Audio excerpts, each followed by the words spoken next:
What's going on, everyone? My name's Tim Williams. We're here to break down tonight's 13-game MLB DraftKings slate. If you're new to the channel, welcome, first of all. What we do here is we're breaking down these slates daily. We're going to talk about pitching matchups, hitting matchups, where teams rank as far as average, home runs, strikeouts. We're going to talk over under Vegas lines, who's favorited. We'll talk weather. If you're into baseball, you're into DFS, make sure you subscribe to this channel. I have the link right down here below. Also, right on the video screen, you can click that little logo there with the little man with the beard. Yesterday had a nice first place victory, had a nice bank takedown, smaller contest, but I'll talk a little bit about strategy when I get to that team in this slate. And then, yeah, we'll start out here with the Yankees and the Orioles. We have the Yankees favorited here, 9 over under. You have Kluber taking on Kramer. Kluber 9.1K, not very interested in him at that price. He has looked decent, 23% strikeout rate here, 13% swinging strikeout rate, 48% ground ball. He is walking guys 11% of the time. I think he's a fine play if he was maybe 2K cheaper. And then Kramer at 5.4, not a lot of interest there. He can strike guys out. He's walking guys about 8% of the time. He's a fly ball pitcher. That being said, on the Yankees side, Yankees are 8th overall in on base percentage. So that kind of lines up with Kramer's high walk rate. And he is a fly ball pitcher. So the Yankees 4th in home runs overall makes him pretty interesting on this slate. As far as bats in play, on the Yankees side, Judge, I really love him at that price at 4.9K. Stan, Urshela, DJ, you can definitely get some other guys in there. A lot of guys are kind of priced up, so they really have to hit it to make it work. And then on the Orioles side, I don't have a ton of interest here. There's two guys, Mullins and Galvis. I like Galvis at that price. No one's going to play him on a 13-game slate. Mullins, 4.3K. He's got to do something right. Kluber does walk, guys here, and I don't know how deep he's going to get in this game, but those are the two guys I have the most interest in. Next, we have the Angels Red Sox, 9.5 over under. The Red Sox are favored at home in a pretty good matchup here against Canning. So it's Canning versus Pivetta. Canning at 5.9K, very cheap price. He's a guy who can strike guys out, 15.4 strikeout swinging rate. He's striking guys out about 27% of the time. However, he's walking guys at about a 9% clip. So keep that in mind. The Red Sox, just a really tough matchup. And then Pivetta, he's striking guys out a lot too, 23% of the time. He's got a very high walk rate, about 15% of the time. I definitely have interest in the Angels bats. It all depends where the ownership lies. If ownership is favoring Pivetta because he's somewhat cheaper than some of the aces on the slate, then I definitely have interest in the Angels, specifically the right-handed bats first in Trout, Upton, I love. And then the lefties are in the mix too because Walsh can take walks. Ohtani, 4.6 with that power. So it all depends where the ownership lies. And then on the Red Sox side, Martinez, Bogarts are the top two spend-ups here.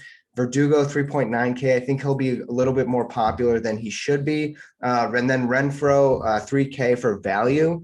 So definitely some good offense. There's a high over-under total here. Weather's nice, so we'll see.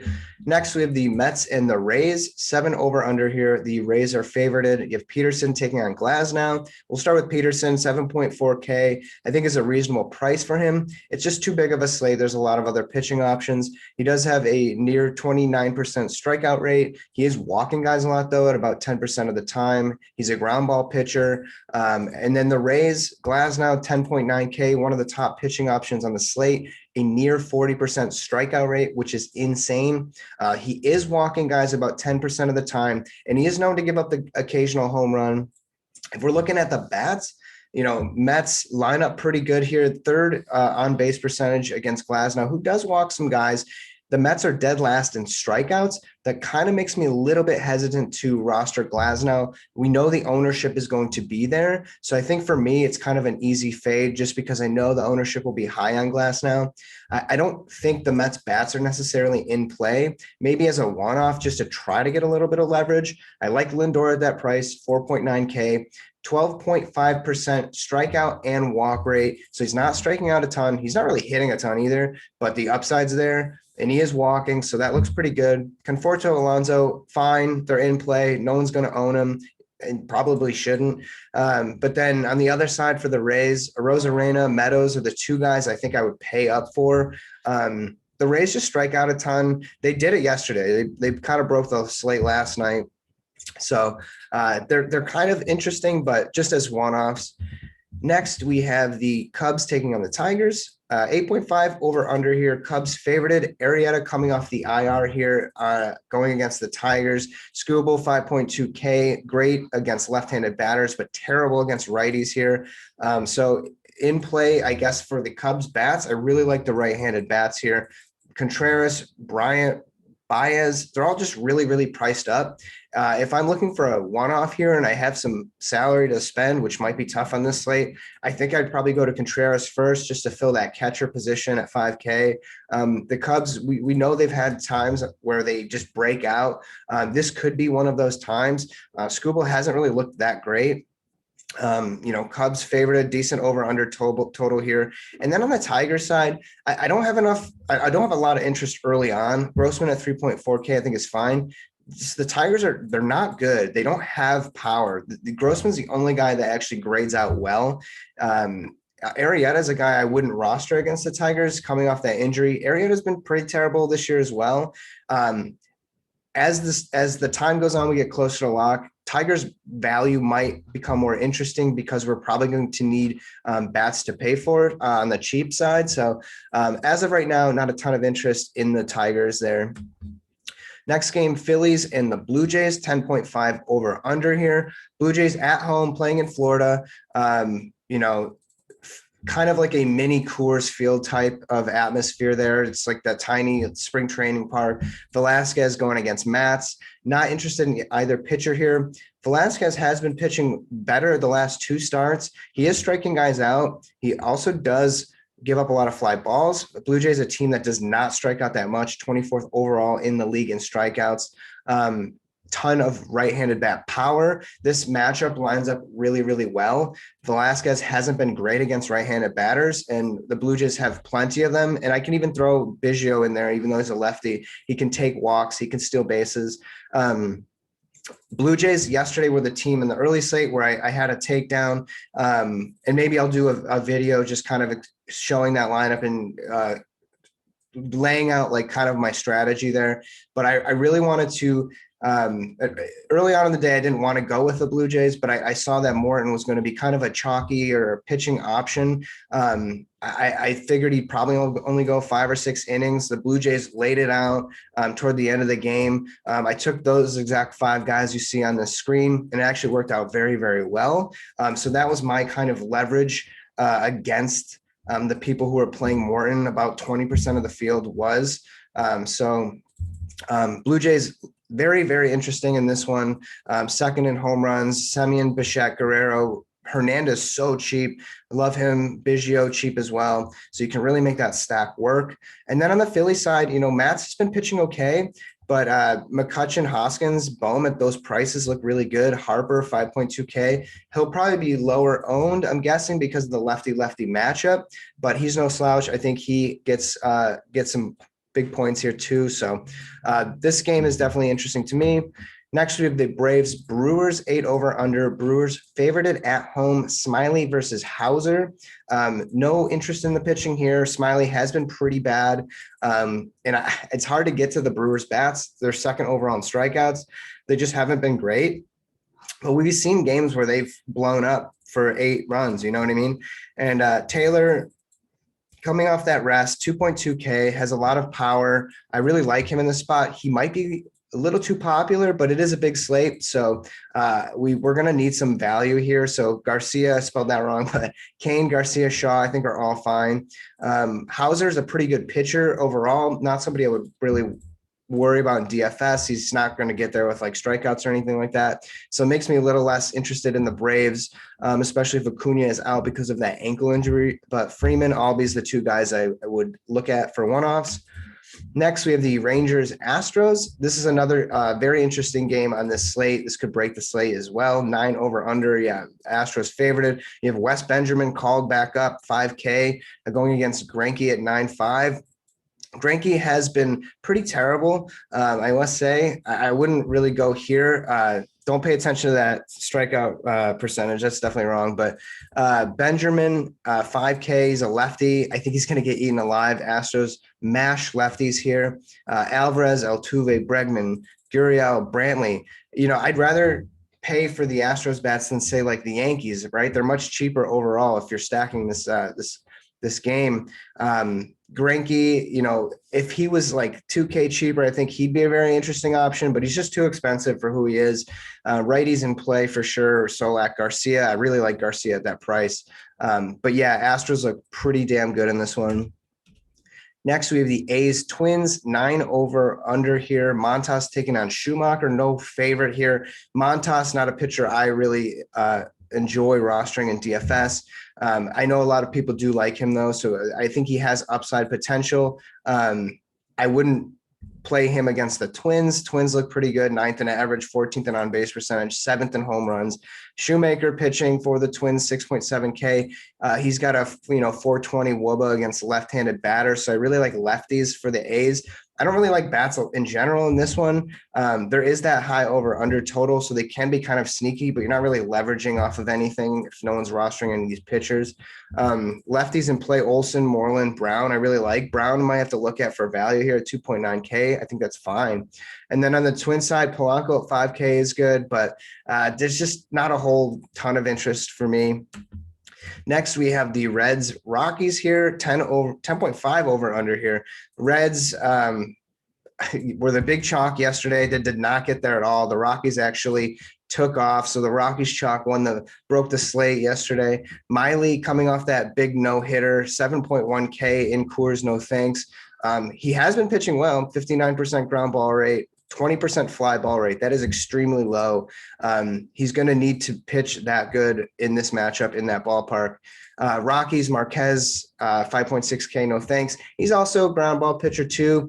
He has got games where he can get you 20 points. He has games where he can get you negative 20 points. So no interest there. It's interesting how the Reds kind of fell flat yesterday, and I think a lot of teams, when it's their first game in Coors, they've got to get used to that atmosphere, that air. So a lot of teams sometimes fall flat. We've seen it a few times this year already. So I initially didn't have a lot of interest in the Reds, but as we're going through game by game, I think the Astros are going to get a ton of ownership. I think the Yankees will pick up some. I think there's going to be spots where, hey, maybe this matchup actually has low ownership, and I do have interest in the Reds. So we'll see. I mean, like the Blue Jays can pick up a lot of ownership, Braves as well. So keep an eye on that. Moustakas, Naquin are priced way too cheap for the environment that they're in. So I really like those bats. I think you can make a full stack work here for sure and get an ace on the slate. So on the Rocky side, I know they're probably going to have some cheap bats in this one. Story will be back.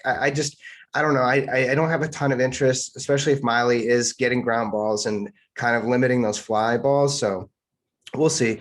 Next, we have the Nationals Diamondbacks here, 9 over under. Scherzer going against Smith. Love Scherzer in this matchup. The Diamondbacks are kind of a tough team to pitch against, 13th in average, 7th in on-base percentage. They hit home runs. They're kind of average in strikeouts, but Scherzer 35, almost 36% strikeout rate here. I kind of like him as a pivot off of Glasnow, just because of the track record. He's not walking guys, so that kind of interests me.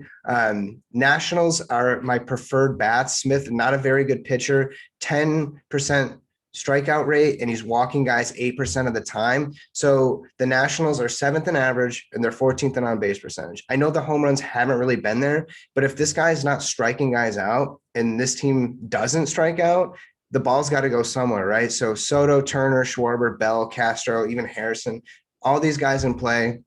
Definitely interested in getting some of those bats in there. And then on the Diamondback side, I think Scherzer is just too good of a pitcher. D-backs they're a good hitting team, but I just don't have a ton of interest right now. Next, we have the Marlins Dodgers, 7 over under here. Alcantara going against Kershaw. I think both pitchers are good options in this slate. I definitely, Kershaw is one of my favorites on this slate at 10K. Clearly, the Marlins are the 6th worst team in strikeouts here. So I favor the Kershaw matchup. Alcantara could be an interesting GPP play. We might need something like that just to get different. 8.9K, I think, is a pretty good price for him. He is striking guys out. He does look pretty good. The only thing, it's a tough matchup against the Dodgers. We know what they can do. They're one of the best teams in baseball. They do strike out, though. So there is that silver lining there. Not much interest in the offense in this one.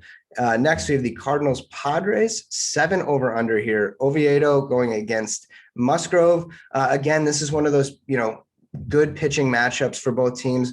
Oviedo, just a better real life pitcher, 56% ground ball rate. He's not really giving up a lot of fly balls. Padres haven't really been all that great. I think they've been kind of overrated as far as offense goes. No interest in the bats there. Musgrove at 8,700. Before I looked into the stats and stuff like that, I was like, man, maybe the Cardinals would be a sneaky play here against Musgrove. However, Musgrove's look pretty damn good. All of his underlying statistics here actually look pretty damn solid. And the Cardinals aren't really a team that can kind of get you there a lot of the times anyway. So more interested in the pitching. I think Musgrove will be popular in this one, but keep an eye out there. Last but not least, and bear with me, thank you for watching this video. 8 over under here. Indians taking on the Mariners. Savali going against Flexen here. Indians favorited here. Savali, 9-3. It's a little too pricey for me. The matchup's fine. Strikeouts, the Mariners strike out 8th worst in the league. Savali just doesn't really throw a lot of strikeouts. I think he's a better real life pitcher than fantasy. And then Flexen, just not a lot of interest there. Indians, the two guys I really am interested in for that major upside, Ramirez, he's kind of pricey. And then Franmil Reyes, he hit a bomb yesterday in the first at bat. So 4.3K, really like him there. That's all the Indians really offer is just power. They don't strike out. They don't hit for average. They don't get on base. I don't know. They're just maybe very unlucky so far this season. And then on the Mariners side, Haniger, Lewis, maybe for some punt value. Like I said, Savali is just a good pitcher, not, great for DFS, but that's kind of just my early interest there. So that's it. If you made it through, congratulations. I hope this video helped you. Don't forget to hit that like button. Really helps me out, really helps out the YouTube algorithms. I have fun doing this. It's a free content. I just love talking baseball. Comment below. Let's interact. Let's talk some baseball. Don't forget to subscribe on the way out. I'll have a link right in the description. Thank you very much for watching. Best of luck today. And take it easy. Peace.